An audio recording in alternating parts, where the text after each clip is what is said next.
Ladies and gentlemen, the 45th and 47th President of the United States, Donald J. Trump. And I'm proud to be an American, where at least I know I'm free.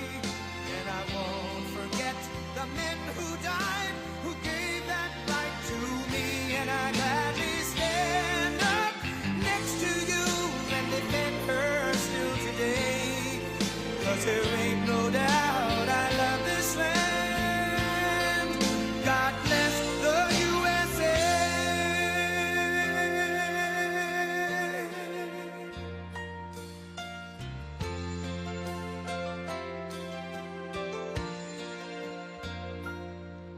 From the lakes of Minnesota to the hills of Tennessee, across the plains of Texas, from sea to shining sea, from Detroit down to Houston and New York to LA, where there's pride in every American heart, and it's time we stand and say that I'm proud to be an American, where at least I know I'm free. And I won't forget the men who died, who gave that right to me. And I gladly stand up next to you and defend her still today. 'Cause there ain't no doubt I love this land. God bless the USA.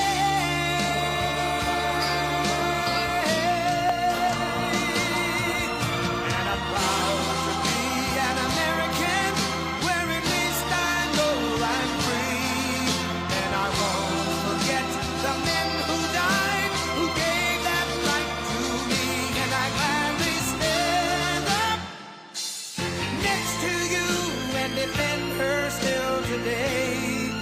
'Cause there ain't no doubt I love this land. God bless the USA.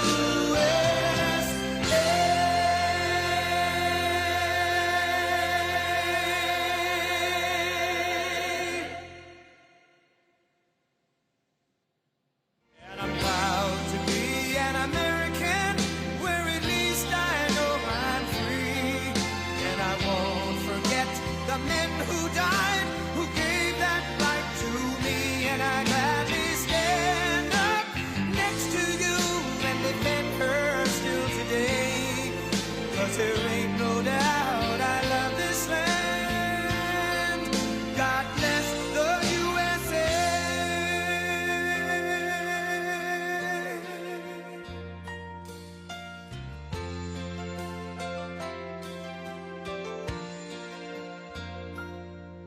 From the lakes of Minnesota to the hills of Tennessee, across the plains of Texas, from sea to shining sea, from Detroit down to Houston and New York to LA, where there's pride in every American heart, and it's time we stand and say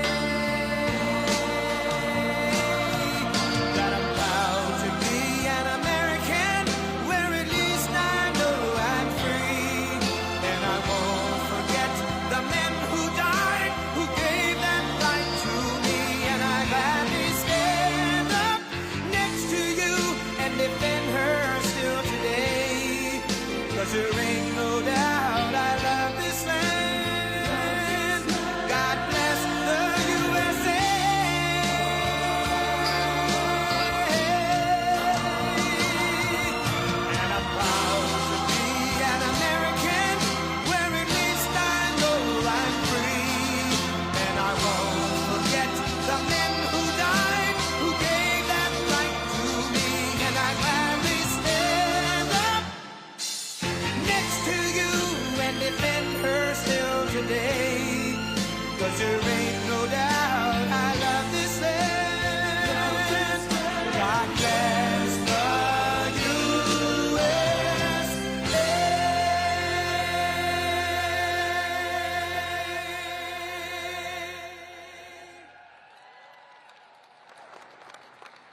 Well, thank you very much. And before we begin on the plane, this is a brand new hangar because, as you probably have learned, these planes are much bigger. The other plane was about 35 years old, and it was time, and President of the United States, numerous of them, would land, and they'd be standing next to one of the new 747s. And the biggest difference is the difference in size. It's like virtually double the size.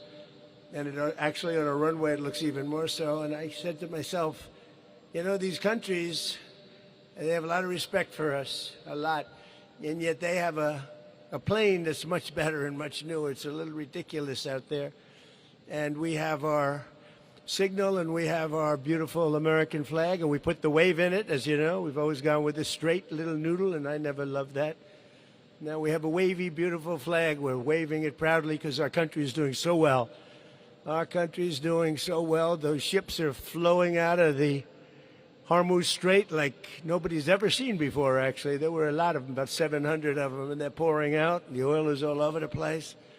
You're going to see oil drop so low. I hope the companies are happy about it. But we have a lot of victories. We had a great victory in Venezuela, where we're now doing really well with the government.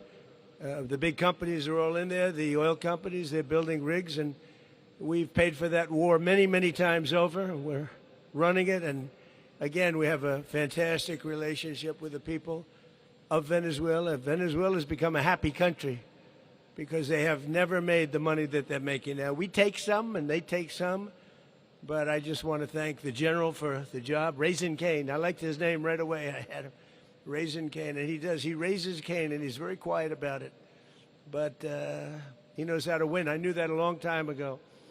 I said, if I ever get back here, I know the guy I'm going to put in charge of the Joint Chiefs of Staff, and I got my man. So thank you, General. Great job. We're proud of you. And all of the people. I mean, we have the greatest military anywhere in the world. And you saw that in Iran, where in 1 week, virtually, we knocked out their entire Navy, their entire Air Force, their anti-missile weapons, their radar. We knocked out everything. Now, some of the fake news would say, oh, we didn't do it fast enough or something. We took about a week. We're a little spoiled by Venezuela, but equal, I would say equal. And now we have an agreement that was signed last night, and it's 60 days. They have to make a deal, otherwise we will do things that won't make them happy, but I don't think it's going to get to that. I think it's going to be very good. Remember, if we do that, then all of a sudden you're not going to have the oil flowing out of the strait too quickly, because people that own billion-dollar ships don't love missiles flying over them, don't love mines all over the water. And this is going to be amazing what's happening now, because we have the greatest economy that we've ever had. We have $19.2 trillion coming into our country from other countries and people, but a lot of other countries are coming in, including Qatar, who was so nice in providing. You know, we were at a little bit of a logjam. We're waiting for I call them the normal 747s, and I asked the Emir if we could use the brand new 747 that he got had when we first heard about it, 800 hours. 800 hours for an airplane is essentially, I think, Troy, you could say that's a brand new plane. And I said, we'd like to use it for a little while because the planes are pretty old. Our planes are old. See, a normal president wouldn't do this. A normal president wants to stay away from aircraft. We don't want to order any aircraft so that everybody thinks, but our country has to be represented properly. That includes we have the greatest military in the world. We have the greatest aircraft anywhere in the world, military fighters and bombers, and the B-2 bomber, you saw what that did. And we should have a plane. And we're going to have, as you know, we ordered two for a long time ago. They ordered, and they're coming in. And the hangar was built for the large plane. The other plane is such a difference in size. But there will never be one like this. This is very unique. This is considered the world's most luxurious plane. When it was built at a level that will probably never be seen again. And if the press would like, I don't know if it's going to help me with stories. I don't think they'll be any different. But what we're going to do is we're going to take you for just a quick tour. The press is actually going to, oh, look at them. They're actually smiling. Are you smiling? The first time I've seen them smile in years. They don't smile at Republicans. They should smile at Republicans because we're the ones that make America great. Anyway, but that's good. You happy about that? We'll do it. All right. So when I leave, they're going to take you for a little tour. You'll see something you won't even believe. And you'll be spending a lot of time. We're doing a lot of trips. We'll be going to Turkey. We'll be going at some point during the year back to China. President Xi's coming here in September. But we're going back for a big conference that's in China. I said I'd do that. And I want to thank China because, to be honest, I asked President Xi not to get involved with Iran. And they get 50% of their oil from the Strait. But I asked him not to get involved. And he said he wouldn't, and he didn't. I mean, very nice, actually. Very nice. So I appreciate that. But we'll be doing a lot of traveling together. The workmanship of this plane is, when you see it, you won't believe it, actually. The quality of woods, the quality of the materials, the quality of the engines. These engines are the finest, they're the best in the world. Nothing like it. So it's really an honor. And I want to thank the Emir of Qatar.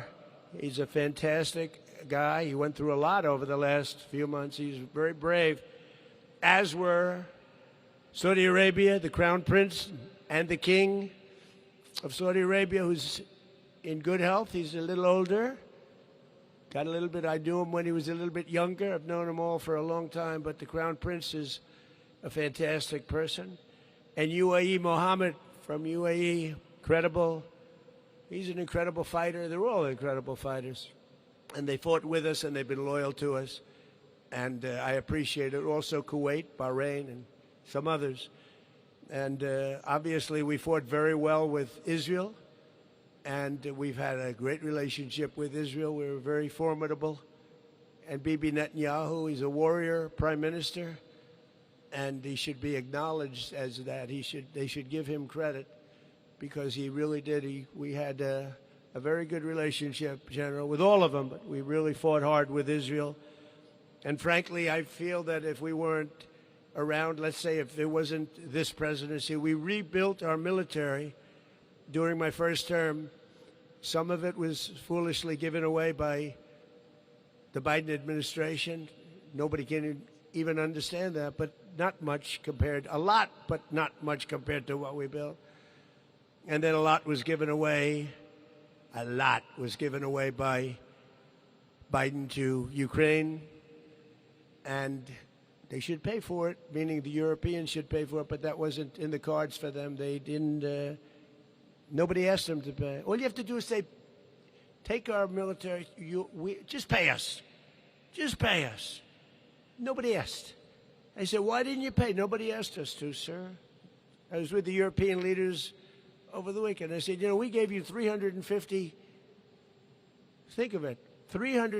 billion worth of planes, 300 of weapons of all kinds and other things.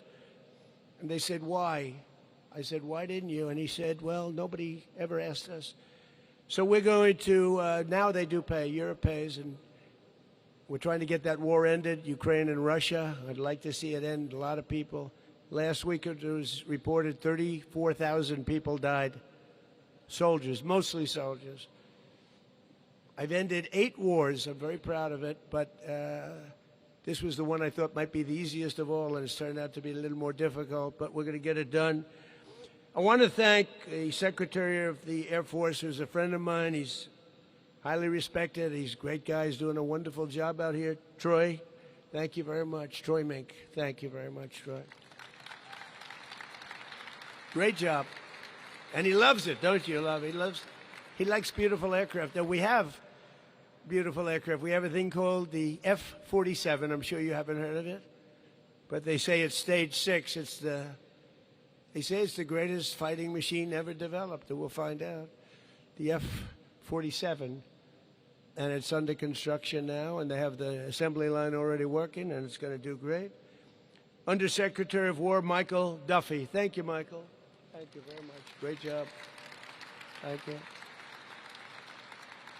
And again, the chairman of the Joint Chiefs of Staff, Daniel Kane, who's fantastic. Air Force Chief of Staff, General Kenneth Wilsbach. Thank you. Thank you, Kenneth. The CEO of L3 Harris, Chris Kubasik. Thank you. Great job, Chris. He said they do a lot of the great planes in the world, and he said, we never did one like this. This is something special. Thank you. I heard you were fantastic. Thank you very much. And I also want to thank, I think, a natural-born warrior. His name is Pete Hegseth, and he has done, working with the generals and everybody else, he's a natural, I believe. Well, so far we've been winning all the time. We're not going to lose. He doesn't know how to lose, and he's a tough cookie, and he loved the first day I met him, I said, this guy really loves the military. Very successful, great colleges, went to the best schools, great student, but he loved the military. And I said, I'm going to give him a chance, and he more than lived up to the reputation, so he's great. He's doing a fantastic job. Pete Hegseth.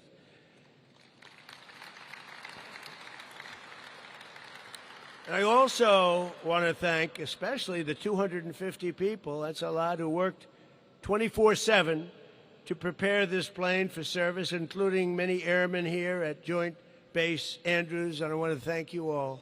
I want to thank you all, and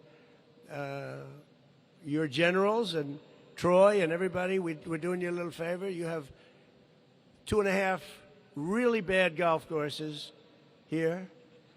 Really bad. They have no water. They're dying.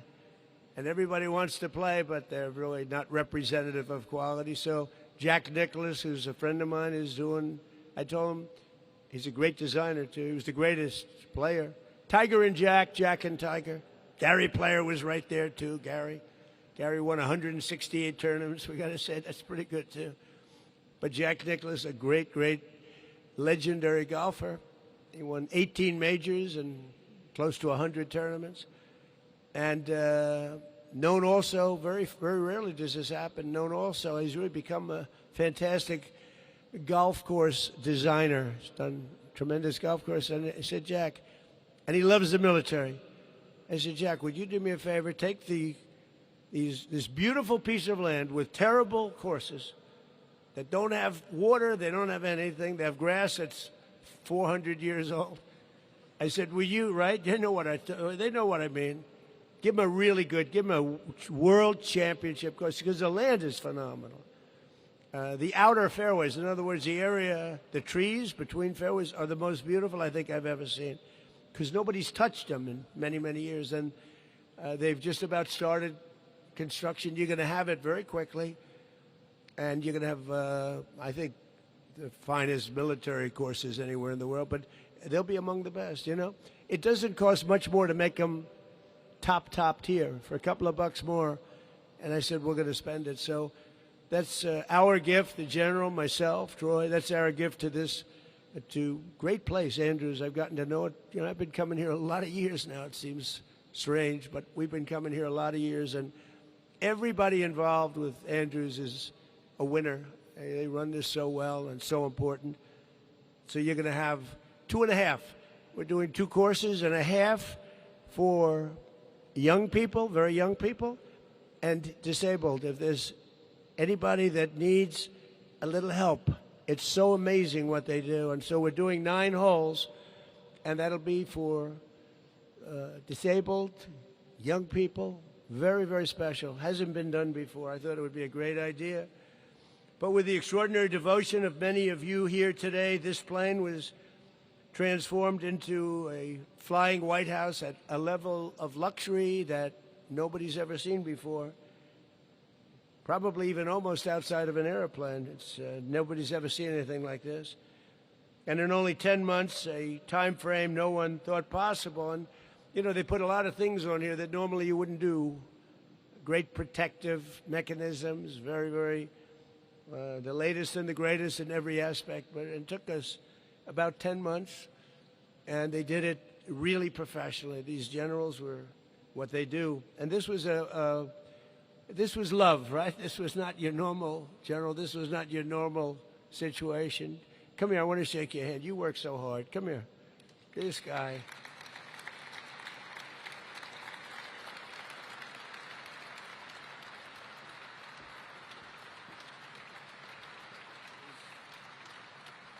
He worked so hard with such love, and it's basically is a love for the country and a love for the Air Force, but his whole group was just unbelievable, and you thank them all. Okay? Thank you, General. Appreciate it. Great job.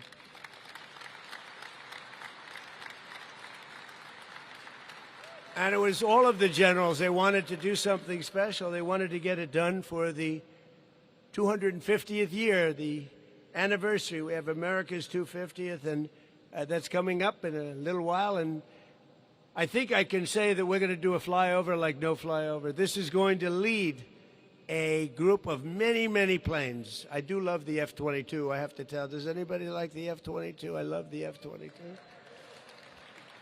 I say, why aren't you putting F-22s? They're putting F-22s. They're going to have the 35s. They're going to have the 60s. They're going to have everything. But this will be a flyover on July 4th.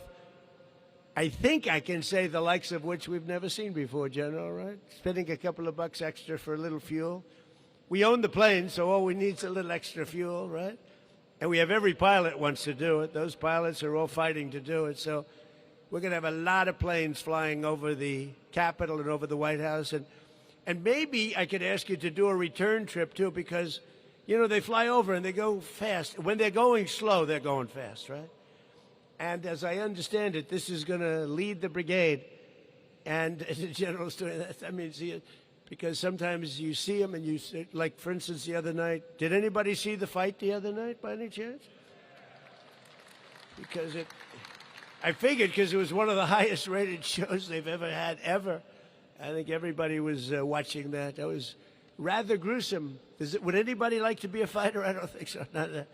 That was one of the greatest events. But they flew over, the Blue Angels and the Thunderbirds. I don't know, have they ever worked together before? You know, I think they probably hate each other, right? You know, but they're two groups that they got together and they put on a performance, and I think we're going to get some of that too.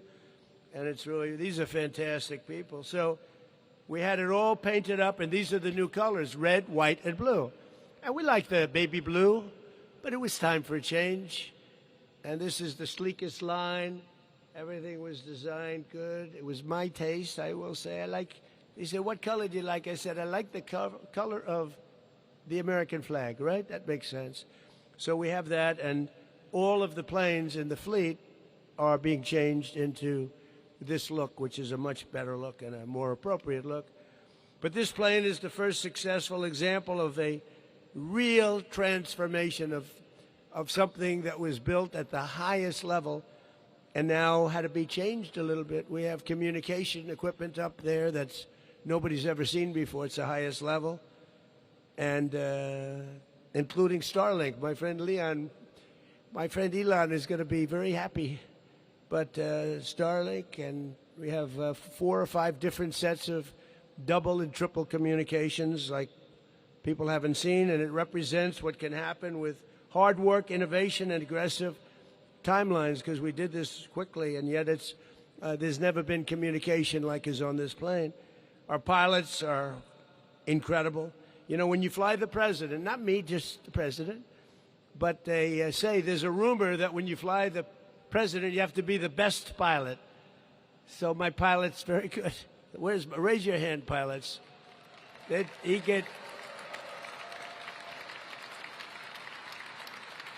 He took me in the other plane over, the National Collegiate game, the championship game. I say, do me a favor, buzz the stadium. As we arrived at the stadium, people going crazy, I said, Captain, I didn't mean you had to go that low, Captain. He seriously buzzed. He even did a little dip right in the middle. I said, what the hell is going on? But no, we have our best pilot. That's the way it should be. Marine One, the helicopters, and the plane. When you get to pilot for a president, that's your best. So thank you very much. Great. We're going to have a lot of fun together. But our pilots, designers, and engineers prepared an aircraft that is the largest Air Force One ever built. It flies further and faster than any Air Force One. Those are the giant engines. Those are incredible engines. It's the fastest, flies further. You don't have to stop for fuel every few hours. You maybe will never have to stop for fuel. It's got, they call it unlimited. Well, it's pretty close to unlimited, and which is among the most beautiful aircrafts the Air Force will ever see or operate. You'll never have this opportunity again, and I want to thank everybody involved, including Tamim. But every man and woman here today should be incredibly proud of what we've all achieved, because this is representative of our country. Now, when we land at airports in London and in Germany and different places, nobody tops this one, and that's the way we have to have it for our country. Nobody even comes close. So my return from the G7 summit was the last planned trip aboard the VC-25A. That's the 747. We'll probably do the museum thing. We'll get them fixed up a little bit, not like this one. And we'll do museums, but they're great planes. They have great history. It's a plane that was authorized by President Ronald Reagan so many years ago. I think they had a 707 before that, and it's in his museum. And that was flown by every president since George H.W. Bush. And it was a great plane. We had very little trouble with it. And Boeing has done a fantastic job. Boeing does a great job. They charge us too much, but other than that, said you got to get the prices down. But over its lifetime, that aircraft traveled to 96 countries on 223 international trips and flew over 6 million miles. It became the most famous, and as you know, it's actually two planes, because Air Force One is actually two planes. They're totally identical. The other ones I can't, the only way I can tell is on the desk. The wood grain is slightly different. They're literally interchangeable. You can hardly tell. It became the most famous airplane in the entire world, and I want to thank Presidential Airlift Group. The Presidential Airlift Group is unbelievable, the job they've done, and the 89th Airlift Wing, who have lovingly cared for that plane. And we just very rarely had any problems, which if you know something about airplanes, you do have some difficulty. We really had very little difficulty, but age was finally catching up to it, no matter what we did. But along with the two men who have piloted it during my presidency, so I'd get to introduce, because that's very important. When you're up there at 42,000 feet going at 600-700 miles an hour, you want to be very, very nice and appreciative to your pilot. So as far as I'm concerned, it's a bad time. You ever hear where pilots go and they ask for a raise in the middle of flight? They always ask for a raise. They're working for some rich guy, and they ask for the raise in the middle of the flight, and he always says, okay. But Air Force Colonel Pete Donnelly and Lieutenant Colonel Tyler Sanborn.